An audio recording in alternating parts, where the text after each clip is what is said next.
Muy buenos días a todos mis estudiantes. Doctor Julio Manuel Martínez Echevarría, aquí presentes hoy para iniciar nuestra sección en casos de bioquímica. Y esta es la segunda parte en casos de bioquímica. Me equivoqué, yo había hecho dos partes en preguntas de multiple choice questions, de escoge múltiple, de selección múltiple en bioquímica. Había solamente hecho tres casos en bioquímica, una sola parte en bioquímica. Así es que este es según casos de bioquímica, segunda parte. Empezamos con el primer caso del día, que sería el caso 4 resumiendo y tomando las riendas de donde nos quedamos la última vez que hicimos las preguntas, los casos uno al 3.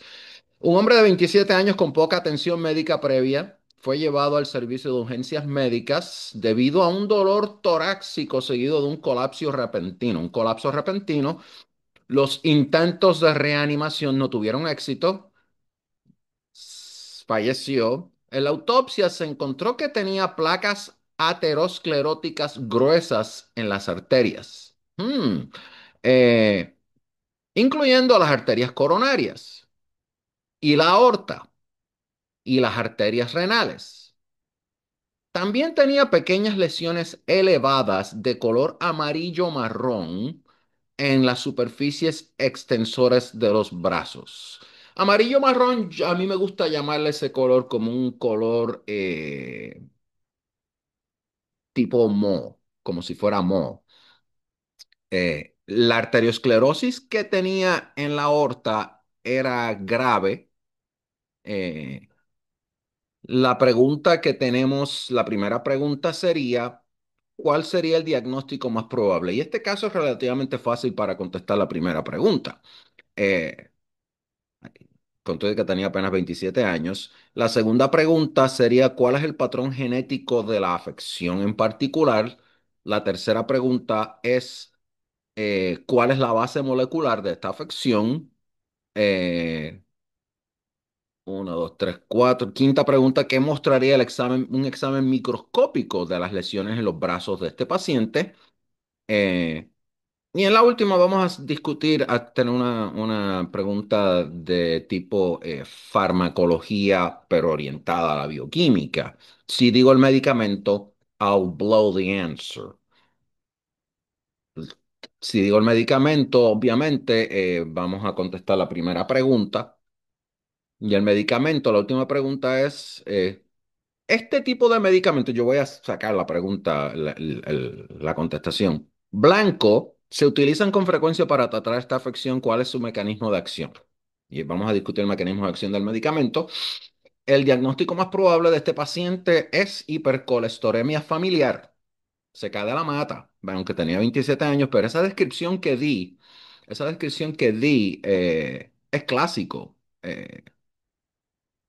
Placas ateroscleróticas gruesas a las arterias, incluyendo las arterias coronarias y arterias renales. Eh, y esto se debe a un trastorno hereditario caracterizado por niveles extremadamente altos de colesterol sérico, serum cholesterol.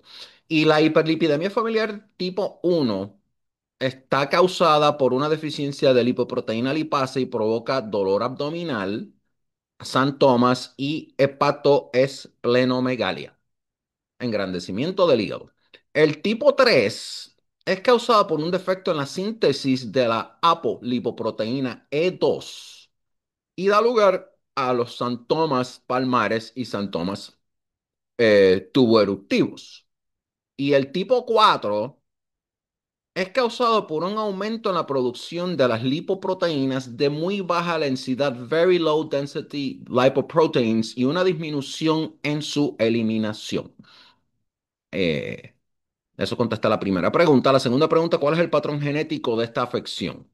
La hipercolesteremia familiar, vamos a llamarle HF, se hereda de forma autosómica con heterocigotos que suelen tener colesterol alto, aproximadamente 370 miligramos por decilitro, eso es altísimo, y tienen un mayor riesgo de infartos al miocardio. Los homocigotos con frecuencia tienen niveles de colesterol extremadamente altos de hasta, look at this, 1000 miligramos por decilitros. Eso es muchísimo. Y con frecuencia mueren antes de los 30 años por enfermedad cardiovascular, como fue el caso de este joven. El colesterol total normal debe de ser menor a 200 y los niveles mayores a 240 miligramos por decilitro se consideran elevados. ¿Cuál es la base molecular de esta afección? Entonces, en la hipercolesteremia familiar hay una mutación en el gen del receptor del LDL, Low Density Lipoproteins, y esto resulta en un menor número de receptores de LDL funcionales. Normalmente, los low density lipoproteins circulan en la sangre y se unen a sus receptores en las membranas de los hepatocitos y después es captada por el hígado y es metabolizada. En pacientes con hipercolesteremia familiar, la low density lipoproteins, la LDL, es captada por los hepatocitos de forma menos eficiente, lo que lleva a unos niveles elevados de LDL en la sangre, unos niveles escandalosos. Eh, ¿Qué mostraría un examen microscópico de los brazos, de las lesiones que tienen los brazos de nuestro paciente? Los depósitos de colesterol en la piel se llaman santomas, no santomas como la isla, no santomas como el que le prendes la vela todos los weekends para pasar tu curso. Eh, Xantomas, xantomas, xantomas, xantomas. San Tomás. Si quieres lo pronuncia así, lo voy a pronunciar así para que no piense que estoy refiriéndome al santo. Se forman cuando hay un nivel de low density lipoproteins persistentemente elevado y están compuestos principalmente por lo que ven ahí serían macrófagos cargados de ¿qué? De lípidos. Y entonces la última pregunta, que era un blanco, se utilizan con frecuencia para tratar esta afección. ¿Cuál es su mecanismo de acción? Claro, esto es fácil. Estatinas, statin drugs, como el Crestor, por ejemplo. Las estatinas inhiben la 3-hidroxil-3-metilglutaril coenzima A reductasa. ¿La qué? 3-hidroxil-3-metilglutaril coenzima A reductasa. Por eso es que la bioquímica yo nunca fue santo de mi devoción. Eh, y esta enzima, la 3-hidroxi-3-metilglutaril coenzima A reductasa, eh, es una enzima hepática que cataliza el paso determinante de la velocidad en la síntesis de colesterol. En sí lo que hacen es que reducen la cantidad de colesterol endógeno sintetizado por el hígado. That's it.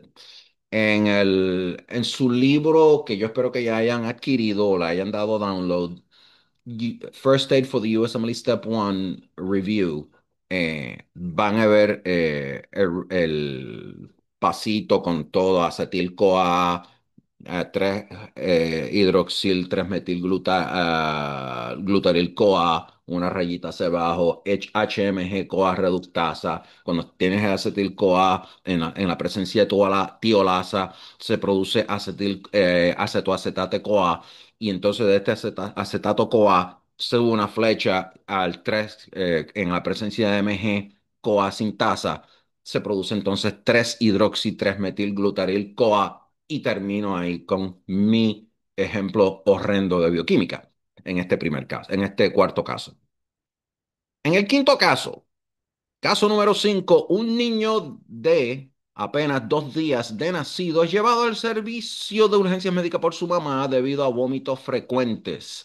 El niño nació en casa de una madre de 40 años que no recibió atención prenatal por razones religiosas. La madre informa que desde su nacimiento el niño ha estado vomitando material verdoso inmediatamente después de comer. También se ha vuelto letárgico y progresivamente menos receptivo. En la exploración física se encuentran varias anomalías en el niño, incluyendo pliegues epicánticos prominentes, fisuras palpebrales ascendentes y macroglosia. Macroglosia. También tiene la piel gruesa en la nuca. Perdón. ¿Cuál es la anomalía citogenética más común en pacientes con esta afección? Y claro, si no hubiera brincado a la primera pregunta es ¿cuál es el diagnóstico probable? Ustedes van a determinar cuál es la afección y entonces contestamos cuál es la anomalía citogenética más común en pacientes con esta afección. Y la tercera pregunta es ¿qué otras anomalías médicas se van a observar en niños con esta afección? Seguido por la penúltima pregunta, ¿qué pruebas de detección están disponibles en el útero para esta afección? Y la última pregunta, más adelante en la vida, ¿qué trastornos corre el riesgo de desarrollar este bebé? Vamos a predecirle el futuro a este niño. La primera pregunta, ¿cuál es el diagnóstico más probable? Lo más probable es que el niño tenga síndrome de Down syndrome, bien, no tan fuera de lo común, que puede estar asociado con trastornos gastrointestinales como atresia o estenosis duodenal, páncreas anular, defectos traqueoesofágicos y atresia anal. Y la atresia duodenal, por debajo del esfínter de Oddi, causa estos vómitos biliosos. Ese material verdoso que la mamá describió, eso es bilis, vómitos biliosos, como se observó en este paciente. ¿Cuál es la anomalía citogenética más común en los pacientes con esta afección? Bueno, en este caso sería trisomía 21. Fácil de contestar. This is a high yield question. Esta pregunta es de alta demanda en los exámenes de reválida y resultante en la no disyunción del cromosoma 21 durante la anafase meiótica 1 o a la anafase 2 meiótica, desde luego. El riesgo de no disyunción aumenta, claro, con la edad materna. Mientras más adelantada es la edad materna de la mamá, pues más alto es el riesgo. ¿Qué otras anomalías médicas se observarían en niños de esta afección? Un solo pliegue palmar, orejas pequeñas y dobladas, cuello corto, manchas de Brushfield, que son unas manchas como de un color amarillo pálido en el iris, y un espacio entre el primer y segundo dedo del pie. También padecen enfermedades cardíacas con mayor frecuencia, malformaciones con las almohadillas cardíacas, que lo puedes ver con un ultrasonido y pueden tener problemas oftalmológicos como también malformaciones del tracto gastrointestinal, mala audición, algún tipo de retraso mental. Los varones con síndrome de Down casi siempre son infértiles, pero con los tratamientos de hoy en día y los adelantos de la ciencia, viven hasta la adultez y son bien productivos también. Eh, si ustedes ven si viéramos una muestra de ultrasonido, usualmente van a ver un gran defecto en el tabique auricular y un defecto del tabique ventricular eh, en el corazón. También, y este defecto es conocido como la almohadilla endocardíaca. ¿Qué pruebas de detección están disponibles en el útero para esta afección? Los marcadores del síndrome de Down en la sangre materna incluyen niveles reducidos de alfa-fetoproteína y niveles elevados de beta-gonadotropina coriónica humana, beta-HCG, y también se usan mediciones ecográficas de la lucencia nucal. Y se puede diagnosticar también, se puede realizar un diagnóstico definitivo mediante el análisis del cariotipo de las células fetales que se obtienen mediante amniocentesis. Lo más seguro hay gente que objetan a estas pruebas for whatever reasons. Más adelante en la vida, vamos a la última pregunta que vamos a predecir el futuro al niño. Más adelante en la vida, ¿qué trastornos corre el riesgo de desarrollar este bebé? Bueno, las personas mayores con trisomía 21 tienen un alto riesgo de desarrollar enfermedades cardíacas, al igual que Alzheimer's temprano. Y esto se puede deber a que la proteína amiloide K implicada en la enfermedad de Alzheimer está codificada en el cromosoma 21. También tienen un mayor riesgo de trastornos hematológicos, en particular leucemias agudas y más comúnmente leucemias linfoblásticas agudas, al igual que, como mencioné, algún tipo de padecimiento cardíaco. Vamos al último caso, el tercer caso del día. Un niño de 5 años es llevado a su pediatra debido a hematomas frecuentes, incluso después de un traumatismo menor. Aparte de un episodio de luxación del hombro, su historial médico no presenta ninguna anomalía. En la exploración física, el niño presenta numerosos hematomas en diferentes etapas de curación, en diferentes fases de curación. También presenta articulaciones hiperextendibles, piel plano y pie plano, los pies planos, flat foot, y apiñamiento dental. ¿Cuál es el diagnóstico más probable? Número uno. Número dos, ¿cuál es la etiología de la facilidad para la formación de hematomas de este niño? ¿Cómo se forman estas hematomas? No es que le estén dando una pela todos los días al pobre muchacho. ¿Qué otras anomalías pueden estar presentes en personas con esta afección? ¿Cuáles son las etapas de la síntesis del colágeno?